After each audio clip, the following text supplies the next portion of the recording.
Vamos conversar agora com o governador de Minas, Romeu Zema. Governador, boa noite. Muito bem-vindo à CNN Brasil. Boa noite, Mona Lisa. Boa noite a todos que estão nos assistindo. É um prazer estar aí de volta com você. Obrigada, governador. Minha primeira pergunta ao senhor é que, enfim, por todas as informações e declarações que o senhor tem dado, há indicações de uma tendência para o relaxamento das medidas de combate, né, à Covid-19. E hoje o prefeito de Belo Horizonte, Alexandre Calil, decretou estado de calamidade pública na cidade exatamente por causa da pandemia. Por que visões tão diferentes? O que está acontecendo, governador? Bem, Minas Gerais, nós somos 853 municípios. E eu gostaria de lembrar que a grande maioria deles são municípios muito pequenos, com 5, 10 mil habitantes, onde sequer existe estrutura de transporte público, onde as pessoas vão trabalhar de bicicleta ou até mesmo a pé, devido serem cidades muito pequenas. E na grande maioria dessas cidades, nós não tivemos nenhum caso suspeito e muito menos óbito com relação ao coronavírus. E eu não sou favorável a dar o mesmo remédio na mesma dose para doentes completamente diferentes. Aí é que está a questão. A região metropolitana realmente é a região mais afetada pelo vírus, mas Minas não é Belo Horizonte. Belo Horizonte é 20% da população do estado e os outros 80%. O que o senhor está dizendo para a gente é que serão regras específicas para cada localidade. Isso ajuda no combate à pandemia? Mona Lisa, serão regras específicas. Vale lembrar que não é uma liberdade total. Nós teremos aqui um protocolo que vai fazer com que a reativação da economia seja gradual, segura, criteriosa e colocando a preservação da vida acima de tudo. Minas Gerais hoje, para você ter ideia, quem nos assiste, tem apenas 3% dos leitos de UTIs ocupados por pessoas portadoras do coronavírus. Nós temos disponibilidade de 51%. Se hoje nós tivéssemos 17 vezes mais casos do que nós temos, nós teríamos leito suficiente. E a nossa curva de novos casos está estável. Então, nós temos sido um estado que está conduzindo muito bem essa questão. E será que não podemos testar alguma coisa com muito critério, com muito zelo pela vida? Carol, por favor. Governador, eu vou sempre falar o nome de quem vai fazer a pergunta para o senhor, porque estamos com o nosso time todo reunido para que a gente possa conversar, então, sem se atropelar. Minha parceira, Carol Nogueira. Governador, boa noite. Eu vou retomar um fato de domingo, quando governadores de 20 estados assinaram uma carta de apoio aos presidentes da Câmara e do Senado. O senhor não assinou essa carta e escreveu o seguinte no Twitter: não cabe a mim discutir o relacionamento entre os presidentes da República e da Câmara. A minha questão é, governador, não discutir o relacionamento deles. Essa falta de diálogo entre o presidente da República e o presidente da Câmara não pode prejudicar financeiramente o estado de Minas, já que estamos falando de um embate em torno de um plano de socorro a estados e municípios? Eu diria que sim. Quanto melhor for o diálogo entre o presidente e a Câmara, o Senado, sem dúvida o país só tem a ganhar. Mas aqui em Minas, lembrando que o governador do Rio Grande do Sul, governador do Rio de Janeiro, estamos entre os estados mais endividados. E o meu governo tem sido um governo onde eu estou aqui sempre apagando incêndios. Eu tenho tanto a fazer aqui em Minas que não me julgo na condição de estar opinando naquilo no qual eu não estou participando diretamente. Eu venho do setor privado e sempre valorizei muito essa questão de atribuições. Cabe, na minha opinião, ao presidente, aos chefes da Câmara, aos chefes do Senado, chegarem a um entendimento. Se colocar mais gente ali, é igual briga de casal, não são os externos, os terceiros, que vão ajudar a resolver. Agora o nosso time fazendo pergunta. Caio Junqueira, por favor.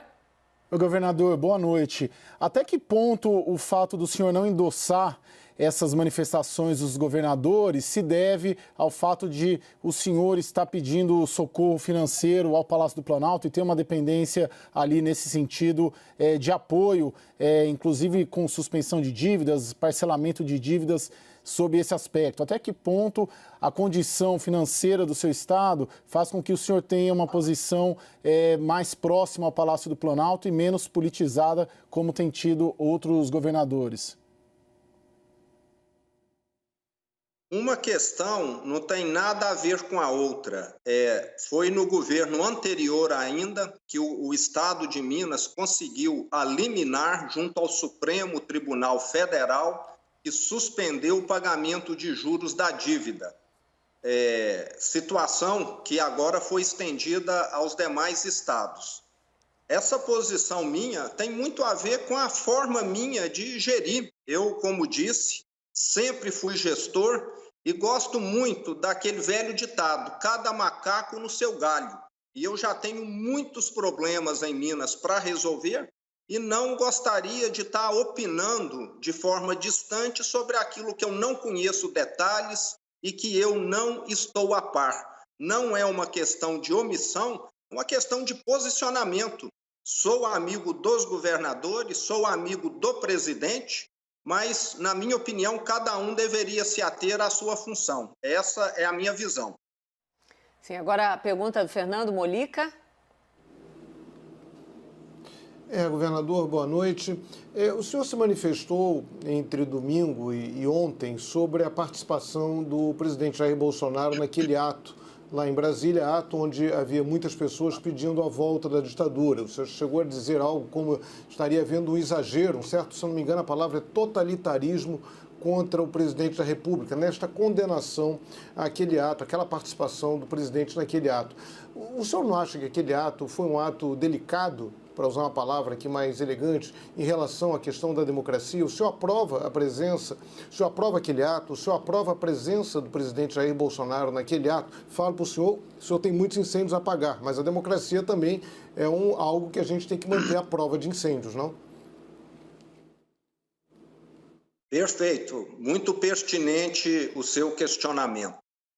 Eu gostaria de dizer que nessa data era dia do Exército, nós tivemos, pelo que eu observei, manifestação em diversos quartéis em todo o território nacional e o presidente, como um ex-membro do Exército, participou, pelo que eu acompanhei, da solenidade em Brasília. E alguns dos participantes, pelo que eu vi, vale lembrar que eu não fui estudar o caso, é o que eu vi superficialmente e à distância, levantaram cartazes ou fizeram alguma apologia à volta da ditadura. Eu, como democrata, como liberal, vale lembrar que o meu partido, o Partido Novo, talvez seja o partido mais liberal do Brasil hoje, sou totalmente contrário a qualquer tipo de atitude antidemocrática, qualquer tipo de atitude que venha ferir a democracia. E lembrando que democracia, uma das grandes virtudes dela é dar opinião, qualquer que seja ela, você tem de respeitá-las. E vejo que está dentro desse contexto, mas sou contrário a qualquer apologia à ditadura. Isso aí tem de ficar muito claro. E me parece que, devido ao fato do presidente estar presente, alguém fez conexão. O presidente está presente e tem algum manifestante falando de ditadura. Então, me parece que pela fala dele, hora nenhuma isso surgiu. Sim, agora a pergunta da analista Renata Agostini. Olá, boa noite, governador. Falávamos há pouco, inclusive aqui no Expresso, sobre as negociações em torno do projeto de socorro aos estados. o governo impediu, resolveu não endossar o que foi aprovado na Câmara dos Deputados, mas sim negociar com o Senado um novo projeto, porque entende que o valor que foi fixado pelos deputados é muito alto e que seriam necessárias contrapartidas dos governos para que esse dinheiro, esse reforço ao Caixa fosse distribuído. Queria ouvir do senhor a sua opinião, o que Minas Gerais, o senhor até pontuou agora, né, tem uma situação financeira muito difícil. O senhor aprova essa decisão do governo federal de patrocinar um novo projeto, prevendo, por exemplo, congelamento de salários de servidores por 24 meses, essa é uma das sugestões, e um valor fixo em vez da compensação da arrecadação que vier a ser perdida? Bom, eu posso dizer que todos os estados vão depender dessa ajuda do governo federal. Aqui em Minas Gerais, até o final do ano, nós estamos prevendo uma perda de arrecadação de 7,5 bilhões de reais, o que é muito expressivo e o que vai inviabilizar totalmente a nossa gestão, porque nós temos compromissos que não são passíveis de redução, como folha de pagamento, pagamento a aposentados e outros. E sou da opinião que o governo federal, sim, precisa ajudar os estados num valor condizente com essa perda que está acontecendo e que prejudica principalmente os estados do Sudeste e do Sul, onde o ICMS é muito representativo. E essa recomposição deveria ser feita baseada nos valores em que os estados estão perdendo. Do meu ponto de vista, fica muito mais justo do que um valor fixo. E, além disso, sou da opinião que tende a haver, sim, contrapartida. Tem estados que estão numa situação muito diferente de Minas, e mesmo estados que estão apertados, muitas vezes têm usado qualquer tipo de recurso adicional para favorecer algumas categorias. Deveria haver, sim, algumas contrapartidas por quem estará recebendo esse recurso. Governador Romeu Zema, mais uma vez, Mona Lisa Perrone, quero voltar ao assunto que abriu essa entrevista, que, enfim, é curiosidade, é pauta e é repercussão em todo o país por causa exatamente das medidas de combate à Covid-19, as medidas de combate à pandemia. Então, para ficar muito claro, para mim não ficou, enfim, não sei se o time também está com essa dúvida, exatamente qual é o futuro próximo em relação às regras para o Estado de Minas sobre o relaxamento ou não das medidas de isolamento. O senhor pretende, por exemplo, na semana que vem ou na outra, estou conjecturando, começar a fazer relaxamento de regras para quais municípios? Como fica a situação de Belo Horizonte, já que eu disse também, lá o prefeito decretou calamidade até o dia 31 de dezembro. O senhor poderia ser um pouco mais didático para a gente entender a situação do Estado como um todo em relação a deliberações? Ótimo, realmente ficou faltando parte do conteúdo. Como eu disse, em Minas somos 853 municípios. Provavelmente hoje nós não temos dados, porque é uma informação dinâmica, metade desses municípios já estão com as atividades econômicas quase que operando de forma normal. Talvez as exceções seriam igrejas, escolas, casas de shows e espetáculos. E muitas vezes essa liberação conduzida pelos prefeitos não é uma liberação segura, uma liberação que segue algum tipo de protocolo que proteja adequadamente a população.